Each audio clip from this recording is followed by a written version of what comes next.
Hi everyone, I'm Caitlin James from Scalp Micropigmentation Australia, and welcome to another 5-minute fast facts on scalp micropigmentation, the Pro Artist series, where we're interviewing some amazing scalp micropigmentation artists from around the world and getting their tips and tricks on how you can get the best out of your scalp micropigmentation transformation. Today we have the very lovely SMP artist from Seattle. She also works in Portland in the USA. She's been an active member of the SMP community over the last few years, growing her location and training centre as she has since joined the Scalp Co-Training Academy. When she entered the SMP industry, she received an award for the Rising Star category in 2018 because she is a very talented artist. She went on to be also nominated for the Best Artist in 2019 for North America at the World Scalp Micropigmentation Awards in Orlando, Florida. Today we are talking with the very talented Minela Mujdza. Welcome, Minela. Hi, Caitlin. How are you? I'm good. How are you? Good. Thank you so much for joining us and being a part of our program. Oh, you're welcome. This is going to be fun. Yeah. So tell us a little bit about yourself. What were you up to before starting your career out in scalp micropigmentation, and how you quickly became a very well recognized SMP artist there in Seattle? I was a mortgage loan closer for many years. So I've always wanted to, do something different, be a self-employed, as you say.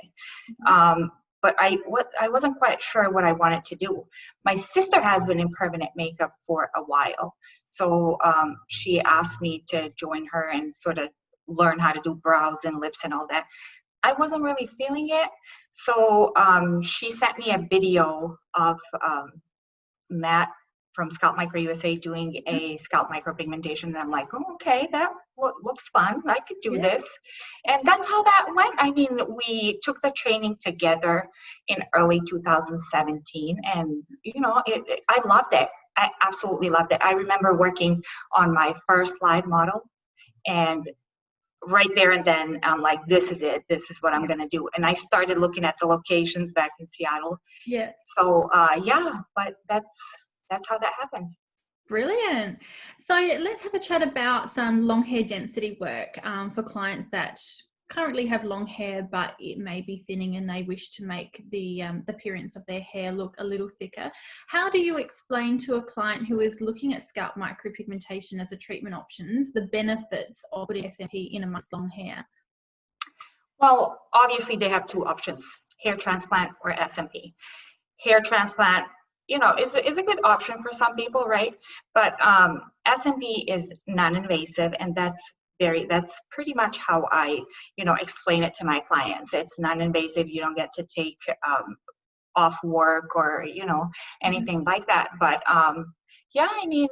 it just reduces the contrast between scalp and hair, so it looks as if you have full head of hair. Yeah. And it is fairly instant, like you mentioned. I think that's what can be quite appealing, is that, like you mentioned, there's no downtime. You don't have to take time to work.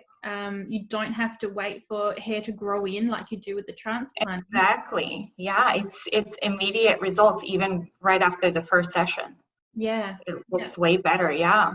And you know what to expect as well, I guess. Like, that there will be an outcome from this. Exactly. Yeah.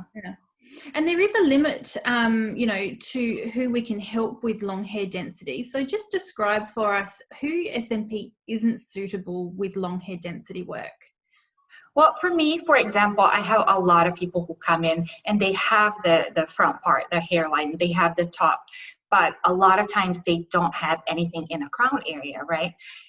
Those are not the clients for SMP. And I've seen people walking around and it sort of can look like it's painted on, because in order for it to look good, if you were to do it, you need to go dense and dark, and it can't look fake and painted. It can sort of look like a yarmulke on the top of the head, right? So those are not the clients that I work with. A hair transplant clinic here in Seattle, and I usually send them there to fill in a bit, And then there's people who just don't have enough on the top area, for example. And for me, it's very hard to tell them that they don't have enough, because they believe they do, and they're just like, this is fine, I can. No, not really. You're not really a candidate for SMP, because you need to have 70% of your hair still in order for it to look good. Yeah, absolutely. And sometimes as an artist, it can be difficult to say no. And but that is really important. If an SMP artist does tell you, look, this is not going to look okay. I don't want to create a result that looks, it doesn't look right. It's really important that the artist knows the limits and the client accepts the limits. Exactly. It's so important to be honest with clients, because at the end of the day, it can bite you in the ass. If you don't, you need to be straightforward and, tell them this is what we can do or we can't. Yeah.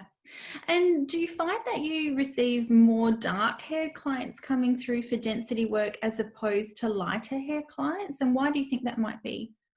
I get a little bit of both. Yeah, I mean, definitely a little more of dark hair clients, because the lighter hair clients are a little bit scared, because they're like, okay, when they send you that initial email or call, I'm blonde or I'm ginger. Is this going to work for me? So, but yeah, I've done lighter hair clients, brown or even blonde. Dirty blonde, it works well. Like platinum blonde, I have not done it. Gray, it works really well. It creates that salt pepper look, and it looks really nice. Yeah. And I think I find I get a lot more darker hair clients only because there is that higher contrast. When you have the dark hair, pale scalp, there's that high contrast. I feel like someone with dark hair would actually, they may not have as much hair loss as a lighter person, but I feel it looks more exaggerated on a dark haired person. Right. Contrast and yeah, definitely a darker. Yeah.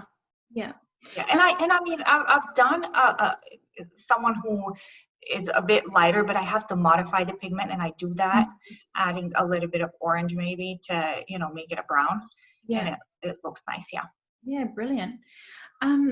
What are the considerations for a guy wanting to do long hair density who may possibly want to shave his hair down in the future?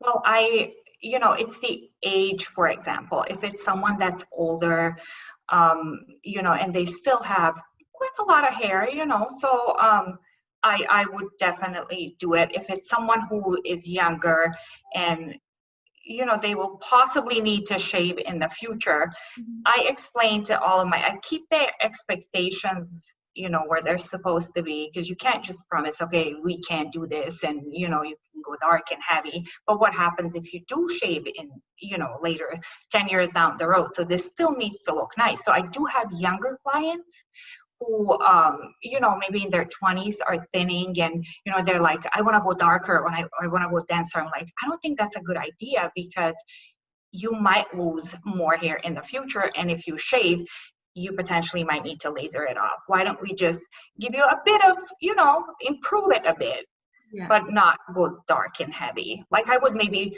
for someone who's older or someone who has had hair transplant, and I know that the hair they have is going to stay, I will go a little darker and try and make them happier. Perfect. Because thinking about the long term with this is super important.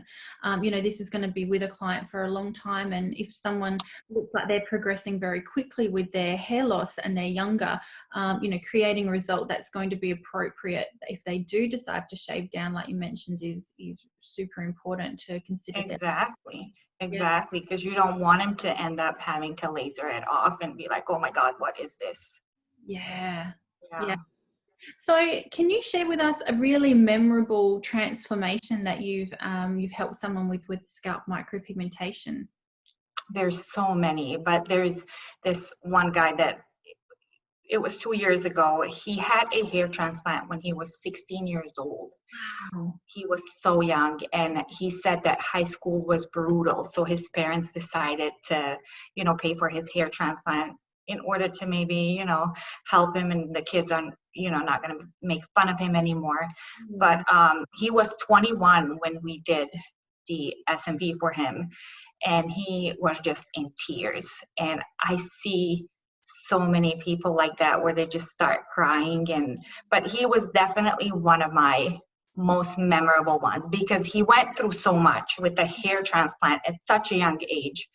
And then, you know, he is just, even now, 2 years later, he always checks up on me. He sends me cards for Christmas or, you know, any holidays. And he just texted me a couple days ago and he's like, how are you doing? How are you with the family and through all this time? But yeah, he's definitely one of my favorites. Yeah, and you know, a client once said to me once, a favorite client of mine, Cam, who does a lot of sort of brand ambassading for us, he said to me, like, it's not about vanity. It's not about, you know, looking better than your mates when you're so young, experiencing hair loss. You just want to fit in.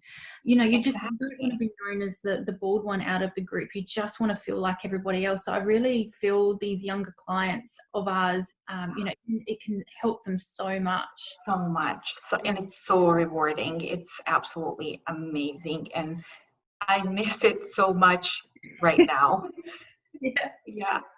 Yeah, absolutely. All right. Well, thank you so much for sharing your experience with us and tips and tricks on helping someone achieve a nice, full, dense effect using scalp micropigmentation. And thanks for being on our 5-minute fast facts on scalp micropigmentation, the Pro Artist series. I'm sure someone out there that's looking into this, you've helped today. So thanks so much, Minela. I really appreciate your time. Thanks, Johan. This was a lot of fun. Yeah. And if you have any comments or questions, we want to hear from you. So as always, don't be shy. Give us a call or email, pop something in the comments below. And make sure you subscribe to the channel so that you stay up to date with our latest content. So thanks so much for watching and we hope to see you soon. Thank you. Bye-bye.